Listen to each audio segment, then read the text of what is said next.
All right, welcome back. We're basically digging into this life experience that Wesley Hamilton has had, and what it has taken to overcome some of the obstacles God has placed in his way, and as he has maneuvered through this life of trial and tribulation, he's come out on the other side with just the biggest smile you've ever seen in your life. And I just want to keep encouraging you to keep bringing your story forward, sir, because it's inspiring to hear you, and there's a lot of people out there that can really benefit by hearing what you have to say. So tell me a little bit more about how you overcame this incredible event in your life at age 24. Oh, yeah, man. So, of course, being shot multiple times, I mean, it's a life-changing thing, right? And I think everything that I was going through was because I never had someone show me, like, it was never representation. So let me throw that out first. So, having something drastically change in my life put me in a position that made everything complicated because I wasn't willing or ready to accept. And so that led literally maybe, I would say, less than 12 months after my injury, I found myself on bed rest for 21 hours a day. I had a pressure ulcer on my tailbone from just sitting too long. And that caused me to really, really, really think about my life and what I had to do to take control of it. Because, honestly, I wasn't going to kill myself. No matter how depressed and how defeated I felt, that wasn't my way out. And because of that little girl. Yeah, and so it was like, yeah, I mean, but you have all these thoughts, man, where you don't feel wanted, right? Like you don't even feel accepted. And so for me, the way I saw myself and the way I didn't want to accept myself is also the way I felt everybody else saw me. So I was at a point of being all alone until, my daughter's about 3 or 4. So until she was in a process where she's starting to talk and she's moving around, and I remember her coming up to me one day, well, I'm in a hospital. And she said, like, Dad, you're in your Superman chair. And I think, like, that was, like, that was the day. I think that was just the day. I tell people I didn't want to be Superman. I probably would have been Batman, but, but I was okay with having those powers, and sure. I didn't have them. I think that was just, that was just something telling me that it was always inside of me, right. And I just needed to pull it out. Wow. And that was, that moment of life. So you turned yourself inward. You decided you were going to do something about your situation and make the best of what you still felt was an important role you had in this young girl's life, and you turned to diet as one of your solutions, right?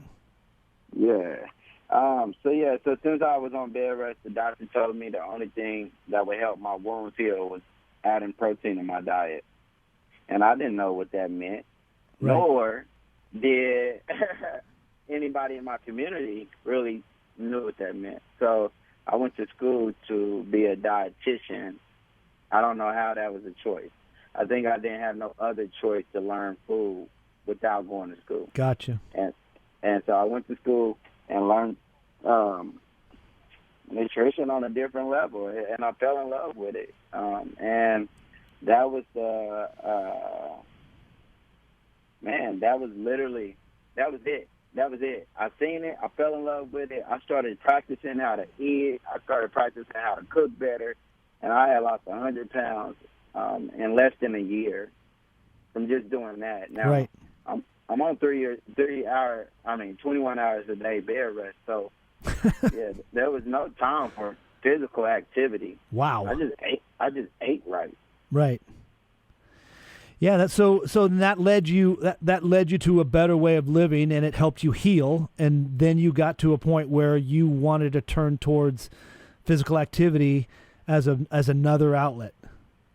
Yeah, man. All right. So, laying in that hospital bed, and I lost this 100 pounds. Mind you, there was no representation to even tell me or prove to me that I could lose weight in a wheelchair. And, I became that person that I was looking for, right? And so I knew at that moment that I didn't care. I had to let people with disabilities know that I had found something that could really change their life. Because my energy had changed. The way I felt about myself had changed. I lost weight. I couldn't even lose weight walking. Right. So if I could lose it when I'm in a wheelchair, then there's so much more that I could do. And how much can that empower people by giving them their confidence back? And so I had 6 weeks left to heal after my last surgery, and I came up with my nonprofit organization then. Right. I was laying in a hospital bed, couldn't get out of it, and I just started brainstorming. How can I impact people with disabilities' life? Now, once I got out of the hospital, that was when I had to now prove to people what disabled but not really meant to me. And that was when the physical activity started. Right. And I spent 3 years as an adaptive athlete competing in bodybuilding and CrossFit nationwide. Right. And that experience just took you all across the country, all across the world? Yeah, man. It just, it was empowering for me. I was hungry for that environment.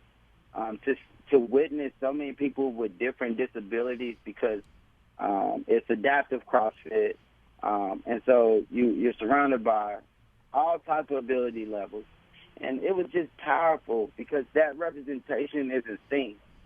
And to watch people that was doing, in my eyes, a little bit worse than me physically, was not worried about their defeat, but finding a way to be in control of everything about their life. And so, yeah, man, I had to travel. I had to go experience things. And honestly, to be truthful, I wouldn't have started living my life if I had never been shot and paralyzed. Right. Because I didn't travel before. Yeah, it's given you a whole new, what it opened everything up for you so that you could use the talents that God had given you. It's not like you were a different person. You were still the same guy, but you found a purpose. Correct. Yeah, I did. That's really incredible, dude. And it's amazing how purpose can lead us into actions that bless other people, bless ourselves, bless the ones that are closest to us. I'm sure your relationship with your daughter has just been something that has been a driving force in what you're trying to get accomplished. How did she kind of grow with you in this process? She's 12 now? No, she's 10 now. Oh, she's 10. I have a son who's 10 years old, so I get it. They're just learning to be kids again. Like, yeah. So is she part of your life every day? Oh yeah, still got sole custody, so she's here every day. Awesome. I just, it's for me, there are things that my life has put me in position to teach my mom and dad that they never learned. Due to the community or circumstances that we were living in. And so for me, I have this opportunity to set an example and teach my daughter everything that I learned after the age of 24 now. Well, that's that kind of takes us back into the last 90 days and how we've experienced the COVID-19 shutdown, the quarantine, isolation, but have to stay home. The life that you have chosen to lead has given you an opportunity to be out in front of people, speak, be inspirational. I'm sure connecting with people, being in close situations of what became part of your everyday deal. And, for the last 90 days, you haven't been able to do any of that. Has that been hard? I feel like not really. I think it's more I try not to let the things that I have no control over control my life. Right. And so like for me, I just kind of adjusted with time the same way I had to find a way to adjust to this. You know, it's like adversity. I face it differently because I faced it my whole life. Right. Well, I would love to talk to you about what it's like to be a dad of a 10-year-old. You know, is she involved in sports? You know, so. We kind of go in and out, but that's more or less of what I wanted. I didn't want to kind of put her into something that I didn't feel, you know, that she would be really committed to, like I am into fitness. Mm-hmm. So it's kind of just been exploring things. But 11 years old, we have this thing. We have to be on a team sport, you know, and so we're the only child over here. so we need that, you know, that peer support. Yeah. But she does. I mean, like I said, man, I'm in a position to teach my daughter things that I've never, you know, learned for myself. Like, if anything, I help her work out. Look, she works out with me, so you should check her out doing some deadlifts. I mean, she kills it. So, and you're recording some of your workouts, is that right? Are you is there some content out there people can access that shows kind of what you do to keep yourself ready and fit and in shape? Oh yeah, man! I actually made my garage into a gym because it was too small for my car and my wheelchair to fit. So it's called the Garage KC, and yeah, man, I have people from all over the city sometimes come and check it out, and we work out, we get a nice sweat out, you know, and I let the kids and stuff and things that I work with come on up as well, and, you know, participate and be a part of it. And it's just a great environment, man. So yeah, if anybody want to check that out, it's the Garage KC, but the is spelled with an A. That's great. Well, you're joining us on Ready to Play Week. The Shareways Foundation and Will Shields, Will to Succeed, are joining in a partnership to raise awareness about what's happening with child care this summer in our city, how kids are accessing activities in a different way because of COVID, how a lot of the different support networks that are out there available to families are not available this summer because of the shutdown. Or if they are available, they're limited in their access or virtual. And, you know, we feel like there's an emergent issue in your interactions with people when you're kind of getting a sense of what the energy of our city is like when you're interacting. How do you feel like Kansas City's responded as a city, as a community? Have we stepped up and have we done what needs to be done to help encourage one another and especially in the light of the social issues, the racial injustice, and really bringing to light some of the more critical things about our society that need to change. How do you think Kansas City's doing? You know, I think Kansas City is moving in the right direction. We've never had a time like this that's, you know, making it comfortable for someone like myself to even be able to speak on topics that make others uncomfortable. And so I think that in the light of everything that has happened, we got an amazing mayor. And he's been very dedicated in, you know, making changes to the system while that opportunity is out there. And I think that with the support of our community, I mean, it's making change. I mean, there's a lot of changes have been made in less than a month. Right. And so I think that we are moving in the right direction.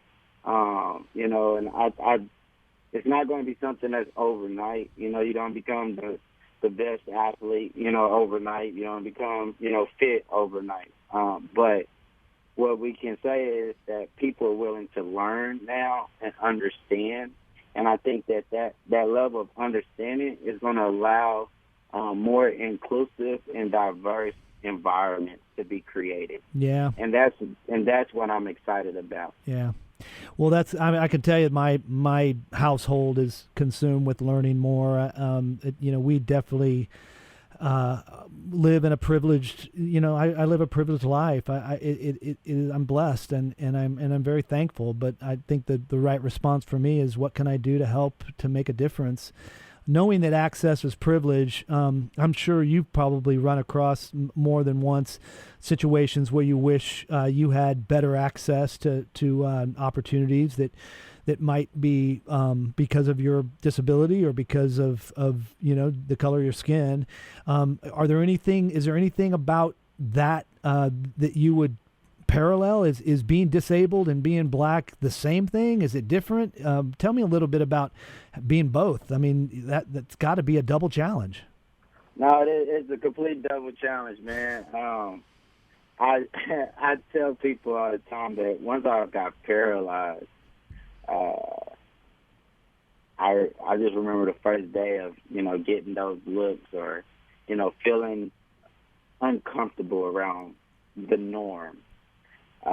It really made me feel like, man, it didn't matter the color of my skin. It just, I was still going to be discriminated against. Right. And, now, for me to have been, able-bodied and growing up, as a black man, young black man, in Kansas City, I can be honest and say that, there might be some similarities to the discrimination, but there is no way that it is equal.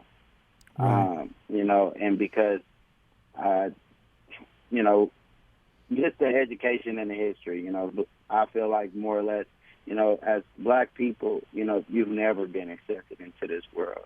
Like there's, as a person with a disability, we're fighting for rights, we're fighting for acceptance, but that's it. It's like there are so many things that provide access, and there's no brutal history like it is when it comes to someone, growing up black. Sure.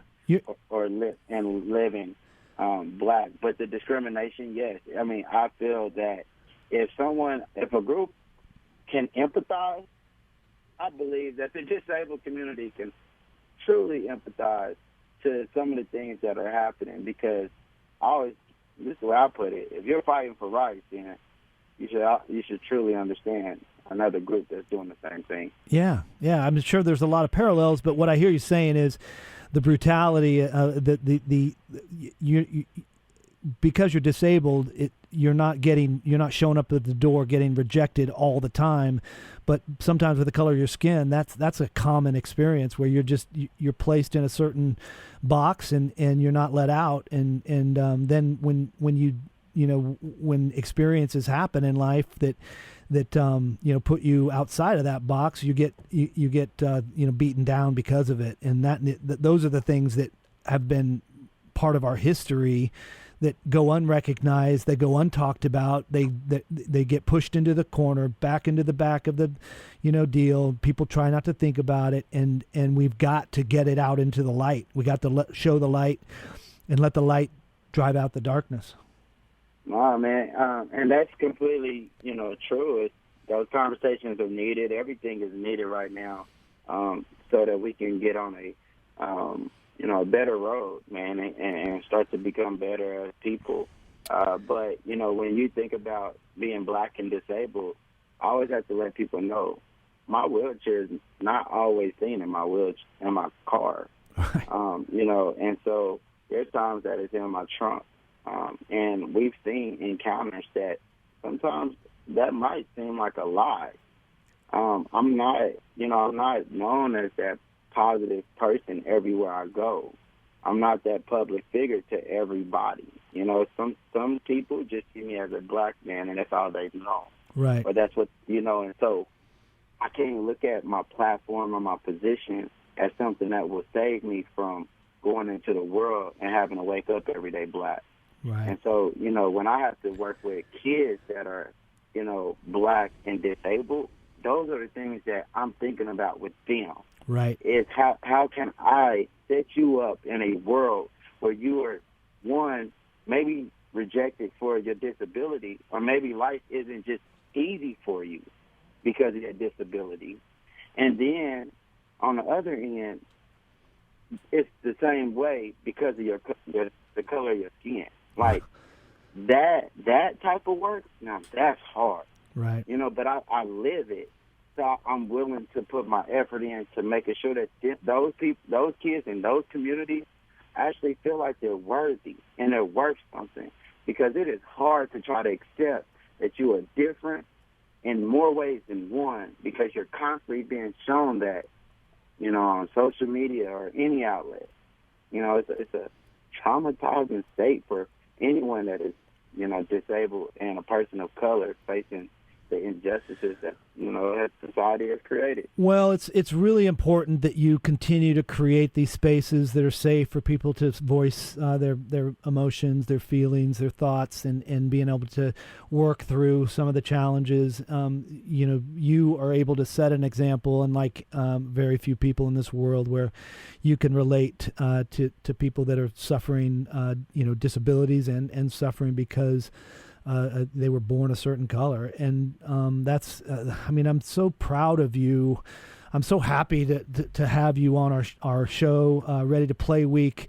You wouldn't think that a conversation between Wesley Hamilton and Bill Brandmeier talking about Ready to Play, would really kind of fit in. But at the real essence and core of this whole thing is really reconciliation and trying to figure out how to make better, the mess that we've created, and how do we move ourselves out of a space that, we're at such a deficit that it's almost, in some people's eyes, it's impossible. And I just refuse to believe that. And I feel like you kind of come from the same cloth where, we have got to overcome the things that have happened in our past that have driven us apart, and find ways to do better, to balance things out, to level the playing field, to get access to people that would like it, and that's what we're trying to do, and it sounds like that's what you're trying to do too.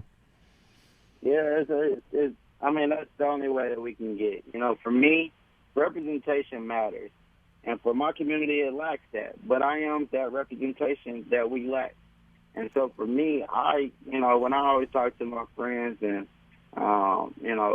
and they're asking how to assist and things like that, I just I put it out this way. If we can internally start the conversation that provide, this group of people better understanding, right? Because that's the divide, lack of understanding or knowledge.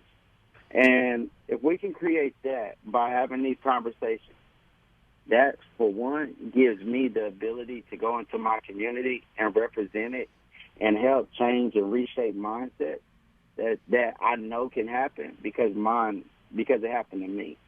It's like we're out there on the front lines trying to put in the work to heal and change the things that are affecting our community.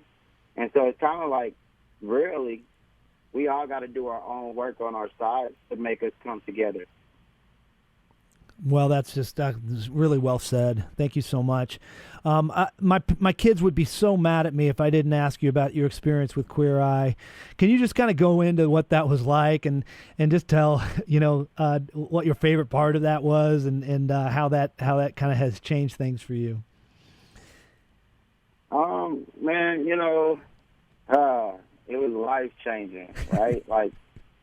Everything about it was life-changing, opening my eyes up to me being able to, still, embrace fashion as a person with a disability, right. To my house being fully accessible, mind-blowing. To just even introducing the world to my story has been amazing, and so I think that, everything that I'm speaking today, the confidence that I have, the determination I have for my community, all of it played a part of, me being on Queer Eye. Like, the way I look at it is I was able to free myself on that show. It took away all the limitations that I had mentally or physically, all the way up into the fact that, the moment when I got to thank my shooter. And I think that, after all that was done, I became this new person. I became a confident person, a person that was willing to use myself as a vessel to now create change and empower community, and particularly focusing on the ones that I came from. And, you know, that wouldn't have never happened if that show didn't happen, right? Like, Right. none of this would have happened if that man didn't put me in this position for it to happen. So, yes, like, that show, man, it changed everything about me. It freed me. Well, that's awesome. I was hoping I'd hear that. That's so cool, and what a great testament to the show. And my family can't get enough of it. And your story was certainly a tearjerker. And congratulations on making this life something that can be really admired. It's not easy to get up every day with a smile on your face and Jesus in your heart and move into the world and do the right thing. But you continually to do that, and that, you know, as you sow that, you will reap such major blessings, and that's so neat to watch. So I'm looking forward to marching by your side, being along for the ride, helping wherever I can, you know, trying to come up with some ideas to do things together. I think there's a really great opportunity for us to work together. And I don't want this to be the last time we talk. So thank you so much for your time today. And is there anything you want to say before we get finished? No, yeah, you know, I always got to do my little closeout. But do that. First of all, you know, thank you for having me. Truly appreciate the conversation. You know, I can't wait to have another one. Okay. But yeah, man, I think that, you know, for anyone that's listening and trying to figure out what to do in these uncertain times, whether it's dealing with COVID, whether it's trying to, you know, speak on the social injustice that are going on in the country, I just kind of just want to leave you with this. Always look in the mirror and know who you are, you know, and allow that to allow you to speak your truth without feeling some type of way for some, you know, the views of others. Like this whole conversation, even having a disability or the color of your skin, it's always about how you feel about yourself, because the thoughts of others can never defeat you if the way you see yourself empowers you. You know, if you see me and you know my story, I wake up and I choose to be positive every day. Everything that you do in life is a choice. So choose to be happy, choose to be positive, choose to be powerful, and choose to inspire other people that might not look like you and those that do. Because in this world, all we have is each other. And we got to come together and we got to love each other. So thank everybody for listening to my story. Appreciate it. Love it, love it, love it. Thank you, Wesley Hamilton. This is Ready to Play Week. We feature different conversations, deep conversations, talking about what's real and what's right about this whole COVID crisis. We're excited about getting back into sports and re-engaging with sports that we love, but really it's more about making sure that we keep each other safe and stay positive and continue to make changes that make this world a better place. And you are a great example of that. So thank you so much. We will catch you down the road and look forward to sharing some time with you in the future. All right, bro. Talk to you soon. Thanks, bro. You, see you later. Bye. Bye. That's Wesley Hamilton. What an amazing individual, just inspirational. What great story. I hope you guys enjoyed that. You're listening to Ready to Play Week. We're raising money for kids this summer to keep them active and safe off the streets and engaged with sports. We got a lot of great ideas. You can text READY to 26989, text READY, and you will get all the access you need to help us further our cause. Join us for Ready to Play Week all week on 810 WHB, 1510 AM, 94.5 FM. We're all over the dial. We'll be right back after this.